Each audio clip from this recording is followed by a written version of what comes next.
Hello students, welcome back to your channel SSC classes. आप सभी का पुनः एक बार एसएससी क्लासेस पर स्वागत है। और आपको जैसा कि पहले के जो आपकी वीडियो थी उस वीडियो में लास्ट क्वेश्चन आपका जो दिया गया था वो ये दिया गया था 2011 की जनगणना के अनुसार किस राज्य में न्यूनतम लिंगानुपात है।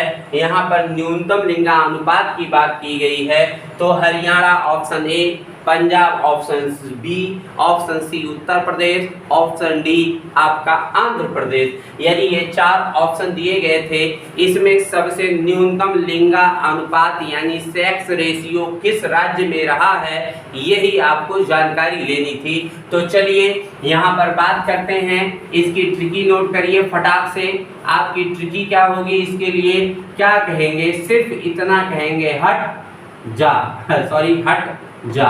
क्या बोल रहे हैं, हट जा कद्दू।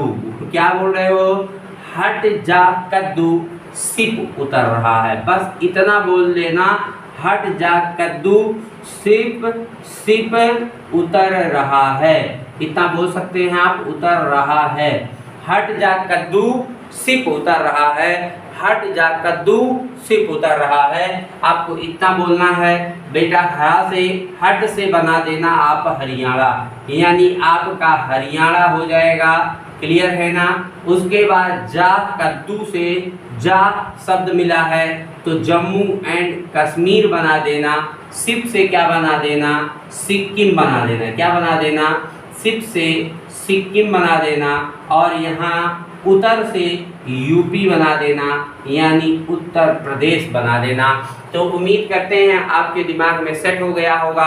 अगर न्यूनतम लिंगानुपात की बात करता है तो न्यूनतम लिंगानुपात के लिए आप कहेंगे हट जा कद्दू सिप उतर रहा है, यानी हरियाणा, जम्मू कश्मीर, सिक्किम और आपका हो जाएगा उत्तर प्रदेश। अगर बात करते हैं हरियाणा की बात करते हैं तो हरियाणा का कैपिटल है चंडीगढ़।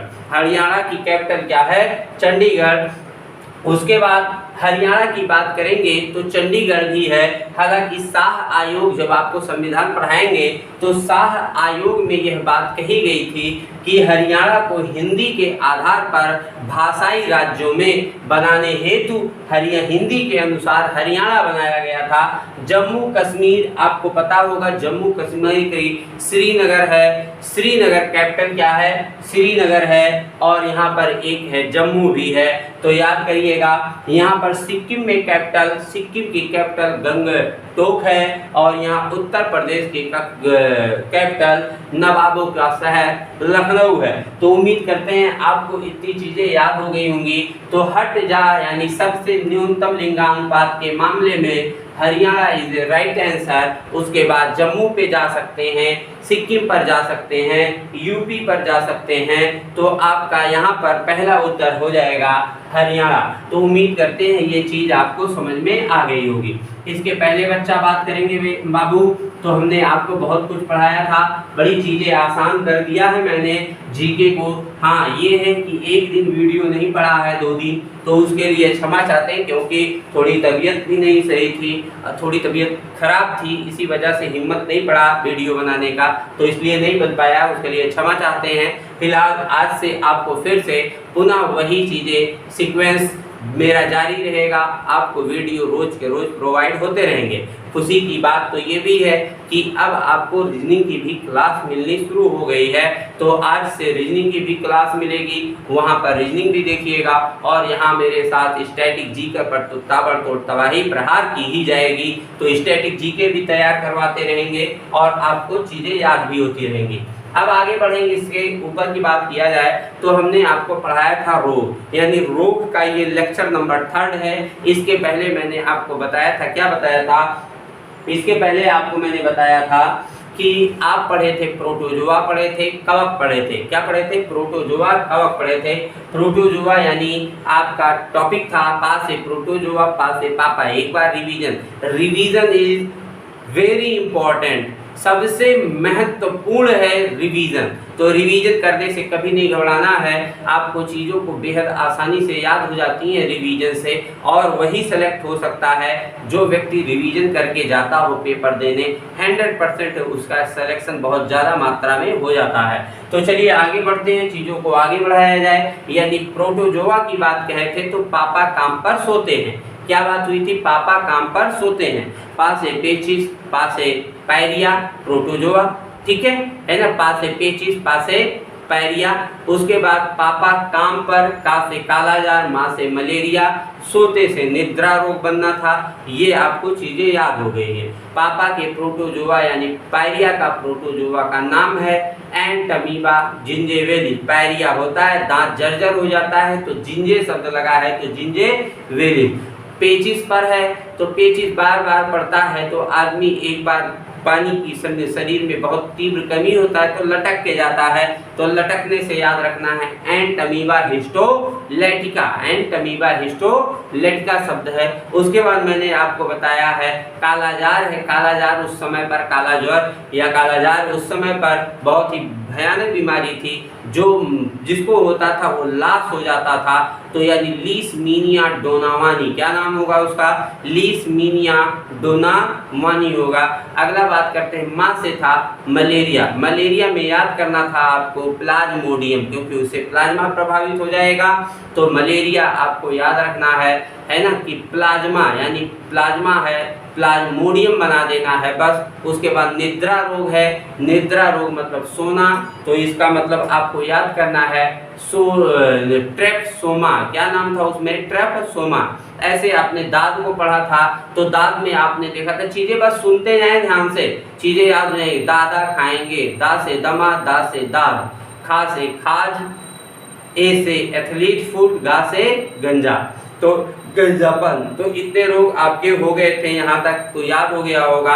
दाद में क्या था? ट्राई बहुत करते थे, ट्राइकोफाइटान लेरू कोसर। उसके बाद आपको दमा था तो दमा में फेफड़े पे जाल बनेगा तो एस्पेरिजिलस फ्यूमिगेटस शब्द था।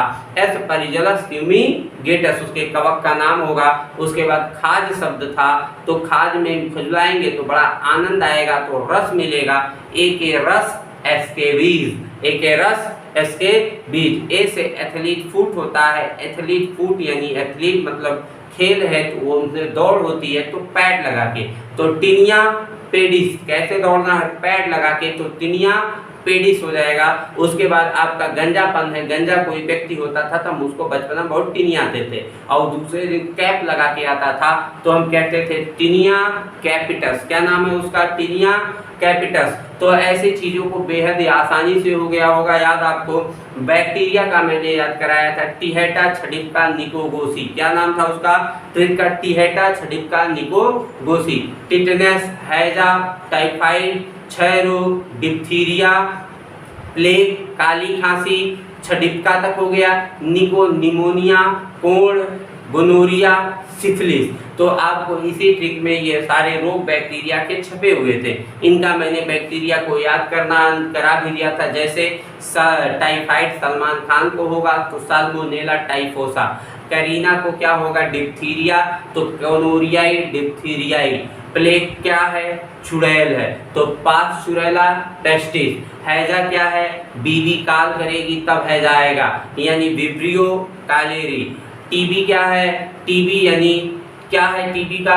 टीबी को मैंने बताया था आपको ट्यूबर कुछ करके ट्यूबरक्लोसिस था। उसके बाद आपको टिटनेस बनाया था तो क्लास्ट्रिडियम टिटेनी था।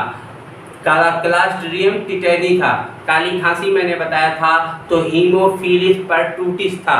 अगर गोनोरिया की बात करेंगे तो नाइसेरिया गोनोरियाई था। सिफिलिस का बात करेंगे तो कोई एक पैलिडम था। तो क्या था? पैलिडम था। क्योंकि चीज़ें छोटी छोटी याद करनी है, बहुत बड़ी बड़ी नहीं याद करेंगी। बहुत बड़ी बड़ी याद करेंगे तो चीज़ें आसानी से आपको याद भी नहीं होंगी और काफ़ी दिक्कत भी कर जाएंगी। तो इसलिए आपको इस पर ध्यान देना होगा। तो उम्मीद करते हैं ये रोगों का जो तीसरा लेक्चर है, आज अंतिम लेक्चर है, ये आपको अब बचा है तुम्हारे पास एक ही चीज़ बच्चा। क्या चीज़ बचा है? आप केवल एक चीज़ देखिएगा, इसमें लिखा हुआ है आपके पास जो बचा है वो वायरस बचा है। तो चलिए आते हैं वायरस को भी निपटा लिया जाए। यानी ये तो बड़ा खतरनाक है वायरस, है ना। कोरोना ने तबाही बहुत मचाया ही है। वायरस यानी इसको बोल सकते हैं आप विषाणु बोल सकते हैं। क्या बोल सकते हैं? विषाणु बोल सकते हैं, या बोलते ही हैं, विषाणु बोल सकते नहीं हैं तो विषाणु कह सकते हो। तो चलिए इसके लिए ट्रिक नोट कर लीजिएगा। ए चाचा इन्हें डांटो मत। क्या बोलो? क्या बोलो? ए चाचा, ऐसे बोलना है। ए चाचा इन्हें डांटो मत। इन्हें डांटो मत। ठीक है। ए चाचा इन्हें डांटो मत। खरे गाल पर छापो। खरे गाल पर छापो। ठीक है। खरे गाल पर छापो। यहाँ लिखते छापो, दिख रहा होगा। खरे गाल पर छापो। ठीक है। ए चाचा इन्हें डांटो मत, खरे गाल पर छापो। इसका मतलब आपकी ट्रिकी है यही। क्या है? ए चाचा इन्हें डांटो मत, खरे गाल पर छापो। तो बच्चा इन शब्दों को अलग कर सकते हो। ए कर सकते हो अलग, और चा शब्द अलग कर सकते हो। ठीक है ना। चाचा शब्द है तो चा शब्द अलग कर सकते हो, या फिर हम यहाँ पे बना सकते हैं। चलो अच्छा ठीक है, यहीं पे लिख देते हैं। ठीक है। ए चाचा इन्हें डांटो मत। ठीक है। चाचा शब्द है, चाचा को पूरा ले लेना है। ठीक है। इन्हें लिखना है आपको, इन्हें शब्द लिखना है। डा शब्द लिखना है, तो शब्द लिखना है, तो शब्द लिखना है। माँ शब्द लिखना है। मत पूरा लिख लेना है, मत पूरा लिख लेना है।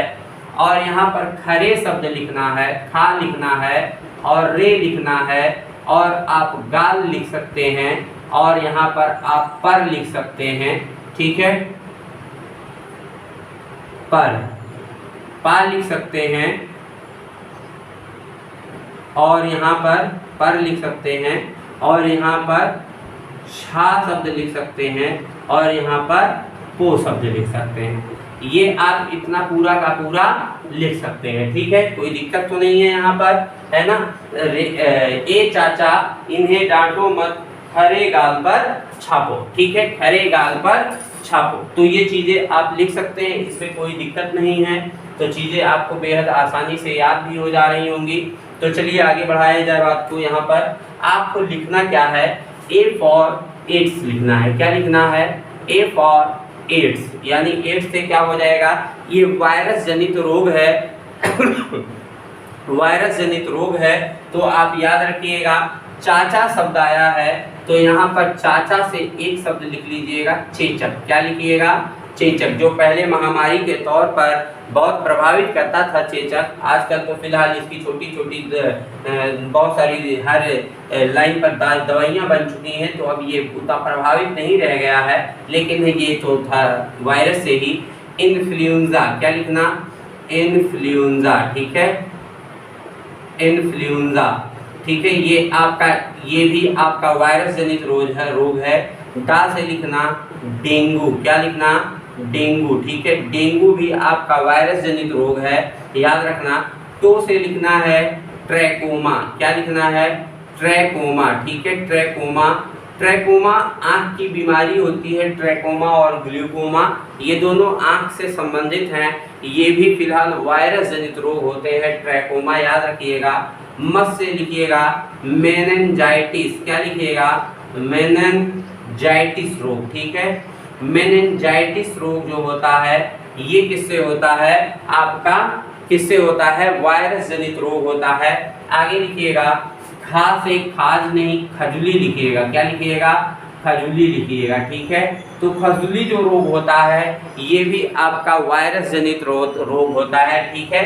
अगला लिखिएगा रेबीज। क्या लिखिएगा? रे से क्या लिखिएगा? रेबीज कुत्ता के काटने से, बिल्ली के काटने से, बंदर के काटने से, किसी जानवर के काटने से ही ये रोग होता है। कुत्ता, बिल्ली, बंदर। ठीक है। तो ऐसे चीज़ों से रेबीज होता है। पागल तौर पे अगर होते हैं तो वो काट लेते हैं, तो उनके लार द्वारा हमारे शरीर के ब्लड में इंजेक्ट हो जाता है, रेबीज, है ना। ठीक है। तो याद रखिएगा, यहाँ पर ये भी जो है आपका विषाणु से जनित है। गाल शब्द आया है तो बच्चा गाल से होता है गलसुआ। क्या बोलते हैं इसको? गलसुआ रोग, ये भी वायरस जनित रोग होता है। और यहाँ पर आया है तो पर से आप कह सकते हैं, क्या कह सकते हैं, पर शब्द आया है तो आप कह सकते हैं पर से क्या था, एक पीलिया याद कर सकते हैं, थोड़ा सा पीलिया, थोड़ा मिस्टेक हो गया, याद नहीं आ रहा था पर से। तो यहाँ पर देखिएगा पर से पीलिया हो सकता है, गाल से गलसुआ हो सकता है, और छापो शब्द से आया है तो बच्चा याद करिएगा छोटी माता हो सकता है। यहाँ पर छोटी माता भी, ये भी जो पहले के टाइम पर आती थी, मुँह पे थोड़े शरीर में पूरे छोटे छोटे लाल लाल दाने हो जाते थे, तो वहाँ पर याद रखिएगा छोटी माता भी हैं। और एक है पो शब्द आया है तो पोलियो, क्या लिखिएगा, पोलियो। अगर मान लेते इतना रोग आपको याद रहेगा तो बच्चा कहीं तकलीफें नहीं होंगी। वैसे भी आपको बता दें आपके जानकारी हेतु कि आप वायरस से संबंधित अगर रोग पढ़ रहे हैं तो ये आपकी ट्रिकी होगी। अन्यथा आपको जो मैंने बैक्टीरिया और जो जीवाणु और जो मैंने आपको बैक्टीरिया से या फिर प्रोटोजोआ से या फिर कवक से जो हमने आपको पढ़ा दिया है, उसके बाहर कोई भी रोग दिखाई देता है तो आप समझ जाइएगा वो वायरस का रोग होता है। तो आप ऐसे भी एलिमिनेट कर सकते थे। तो ठीक है, आपको ये बात समझ में आ ही गई है। ए चाचा इन्हें डांटो मत, खरे गाल पर छापो। ए से एड्स है, चाचा से चेचक है, इन्हें से इन्फ्लुएंजा है, डा से डेंगू है, टा से ट्रैकोमा, मत से मेनिंजाइटिस, खा से खजुली, रे से रेबीज, गाल से गलसुआ, और पर से पीलिया, और छा से पीलिया। हालांकि जो है पीलिया बहुत खतरनाक रोग है ना, लीवर को बहुत प्रभावित करता है। और यहाँ पर छा से छोटी माता है और पा से पोलियो है। तो उम्मीद करते हैं ये क्लास आपको, ये वायरस की क्लास भी आप ऐसे ही देख के पढ़ के आराम से 2-3 बार, 1 बार 2 बार 3 बार वीडियो को देख लीजिएगा और चीज़ें आपको 100% याद हो जाएंगी। तो चलिए ठीक है, कल मिलते हैं। लेकिन इसके पहले जो रूल्स है उसको फॉलो करते हैं। आपको एक क्वेश्चन दिया जाता है और उसका जवाब आपको कमेंट बॉक्स में देना है। तो चलिए ठीक है, आपके लिए रहा ये क्वेश्चन। तो आज का ये आपके लिए क्वेश्चन रहा। आपको बताना है निम्नलिखित में से आर्कियोलॉजी का संबंध किससे है। ऑप्शन ए वृक्ष उत्पादन से, ऑप्शन बी शंखों के अध्ययन से, ऑप्शन सी सर्पों का अध्ययन, ऑप्शन डी विषों का अध्ययन। इसमें जो सही जवाब होगा option A B C D E में, उसको आप कमेंट बॉक्स में अपनी प्रतिक्रिया दीजिएगा और वहां पर आप बताइएगा कि इसमें कौन सा ऑप्शन सही है। इसकी जानकारी बाकी कल के डेट में मिल जाएगी। तो ठीक है, ओके। आप आज का आपको ये क्लास उम्मीद करते हैं समझ में आया होगा। आप पूरी वीडियो को देखिएगा, चीज़ें बेहद आसान मैंने करने की कोशिश की है।